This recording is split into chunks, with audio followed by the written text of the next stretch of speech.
So do you see a connection between the most successful practices and how they put a high importance on image and shaking hands and the first impression and the slumping practices? Right. Because you see both. Yeah.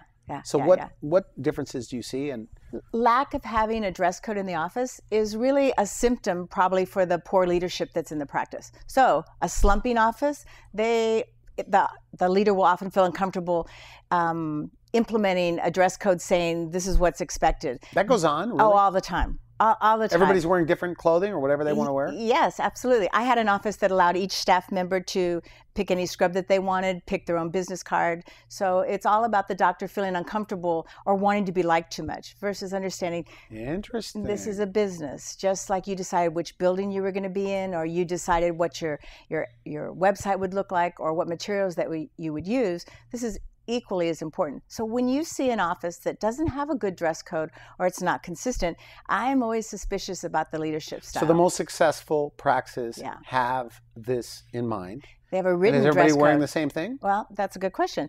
So my recommendation is that the back office wear some form of matching attire. It could be scrubs. It's my least favorite. But what I recommend is a khaki pant with a nice, crisp Land's End blouse. Maybe it's has a little stripe or color to it.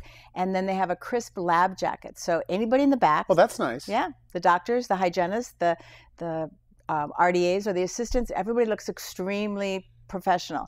Then in the front, I suggest that they absolutely not wear scrubs, but they wear business attire. So let me show you an example of front office business attire, like a uniform style, maybe or like at a high-end hotel. Yeah, like where they're no. Yeah, no. Okay, all right. Well, you're close. It's actually more like an employee when we all wear the exact same jacket. Have you ever been to? Now, here's the difference. At a high-end hotel, the jackets are fitted well. At the low-end hotel or less high-end, they have the blazer and the exact same suit, but it's not fitted very well, is it? Yes. Right. So here's what I know. Everybody's coloring is different. So one color is going to look good on one person and another color is going to look better on someone else. And they also, same thing as shape. So in this particular office, I'm going to show you a before. Let's just go with that and let's see if we can clear this up a little bit. So here's an office that I went to. So the women are wearing what? Pink scrubs. Pink scrubs, yeah. Okay. So there really isn't any less powerful color than pink. There almost isn't any. But aren't they taught that maybe it'll relax people? Oh, relax. No, that's a good point. That's a good point. What relaxes someone or makes us appear approachable is what we do with our face and our body language. So as I lean forward to you and my eyes smile, you feel good, even though I'm wearing. I'm hypnotized. You're hypnotized, even though I'm wearing a stuffy jacket. All right. Okay. So this particular office, we changed the attire, and this is the same office. You can see that the pictures are the same in back. And because of implementing good systems, we actually went from needing 5 people at the front desk to only needing 3. So they were told to choose black blazers. That's what this particular doctor chose. And they could choose any attire that they wanted. So it could be black blazers, navy blazers. Yeah. But they should wear the same colors on the same day. No. I absolutely don't believe in that. So as long as like dark blazers. I'm just trying to get to okay. I actually, that was the doctor's preference. My actual preference is in your own practice. In my own practice, the front desk team always wear a blazer, and they can wear a dress or they can wear pants, but they always wear something that is flattering to their coloring and fit. Fit is the number one most important thing. And team members can take the existing clothes that they have in their closet and put a blazer over it and make what they have go a long way. But what do you think? If you're hearing that there's a raise in prices for orthodontic care, it's up $100. Do you see the value of it in the women in pink, or maybe do you see it in the value of the team on the side? Well, they definitely look more professional in the after. Do you think, because as I'm listening to this, I don't think I think about all of these things. Okay. But sometimes you just know when something's right, or you know when something's professional. Yeah. And do you think that there's a lot of that going on? I mean, people don't really pick this apart like this. You're absolutely right. Within less than a tenth of a second, you've decided 2 things: how approachable someone is and how competent. We're drawn to somebody that has the answers. And so the reason this particular office went from 5 team members in the front to only 3 had to do with the fact that we needed less people. When patients asked a question, we didn't need to defer to somebody else. When we told them what our next available appointment time was, we didn't get the runaround. So over the course of 5 years working with this team, going in quarterly, we actually made a 280% increase in profitability profitability, 208% increase in profitability, which was millions to this group because there was 5 different offices. But we started with the fact that these women felt better about themselves. They got to experience the fact that the patient respected them more, and that translates into success. Do you think, I get dentists on my show. My show airs all over the country and in Canada. And some of the best dentists. And I have dentists that come on my show that say, Randy, the smile's everything. It's right in the middle of your face. You walk into a party, the person's smiling and talking, has the most impact. They're the one that you think has charisma. Right. A smile is more attractive than a pout. On and on and on, they say. Okay. Do you feel the same way about the clothing?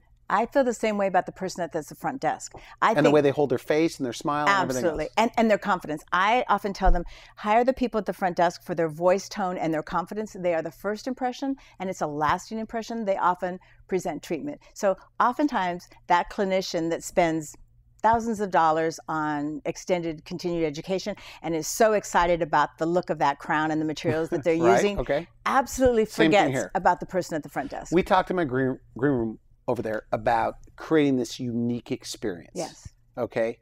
And staging the experience. Yes. Yes. So from the time they walk in that door, the way they're dressed and the way they hold their face, all of that is planned. Huge. Is that what you're saying? Yeah, oh, absolutely. And a Are tour, most people just winging it? Are you finding out? Absolutely. They don't spend staff Based time on how the staff they don't was coordinate raised? it. They don't coordinate. Nothing is They leave it to luck. And we undertrain the new person, and most of all, they don't have any guidelines. It's not in writing. It's not in writing what the tour is. It's not in writing what they're supposed to wear. And here's, not to belabor this point that I'm obviously so passionate about, but rare is the office that has these guidelines in writing. And it should be as specific as what jewelry they can or cannot wear, what shoes should be worn, down to whether they can wear a watch. Just have it be specific and be clear. And don't be afraid as to what nail color should be worn in the back. It should be absolutely a neutral nail color. No woman should have her nails longer than about 1/4 of an inch. Men need their nails nice and trimmed as well, hardly showing any I got a manicure white for on the today. nail. Of course I gave it to myself in the car on the way over. And those guidelines are in writing, and before I hire someone, I make sure that they get to read the guidelines, right? So they read them ahead of time, and I ask them if this is okay and can they do this consistently. And if I'm going to do this in our studio here. Good. Good. And the other thing that I do is I challenge the offices to every day for a month take photos of the doctor and the team. Just line them up, look at the shoes. Really? Yeah, head to toe. Why should we're always talking about the patient experience. Why should we not be respectful and see what the patient sees, right, when they enter? So think about this. What's a special occasion that you would dress up for? What's occasion that you weddings. Would, all right. Or if you went to church, maybe you're raised to be respectful to dress for church. Why is that not the same message that we want to give to our patients, that we respect them, that I didn't just wake up this morning and this job is secondary? I ask team members all the time, what did you wear to the interview?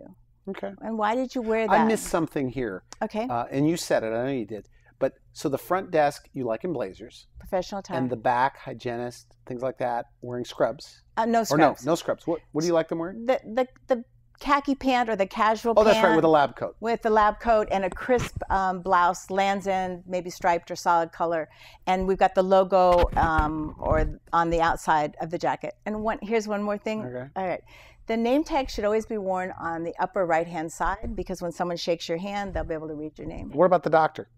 The doctor should also wear a lab coat, and the most important piece on that is that it needs to be fitted. I once had a large practice. We had a doctor that was 6'4". One of the other doctors was, barely 5 feet. So you don't all have to wear the same type of lab jacket, but it should fit in the shoulders, it should fit in the waist, and the lab jacket should really come no longer than about the middle of the thigh. So let me show you an example of a doctor, if I could. Sure. So this is not a doctor that works in Hawaii, though you would think he does, right? Okay, aloha. Right?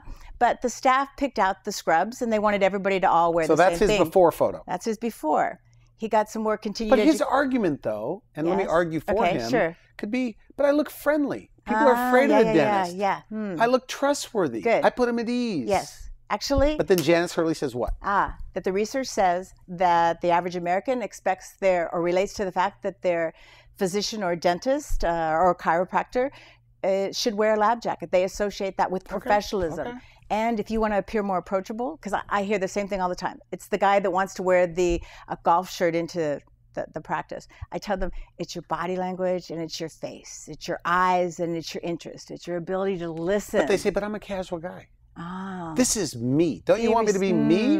I wear golf shirts. No. I want you to be you outside the office and to have a lot of vacation time and personal time because you were so successful in the office. Great answer. So you were so successful. Do you get resistance over this lab coat? I wish I could wear a lab coat. Yeah. I would probably gain too much weight because you could hide.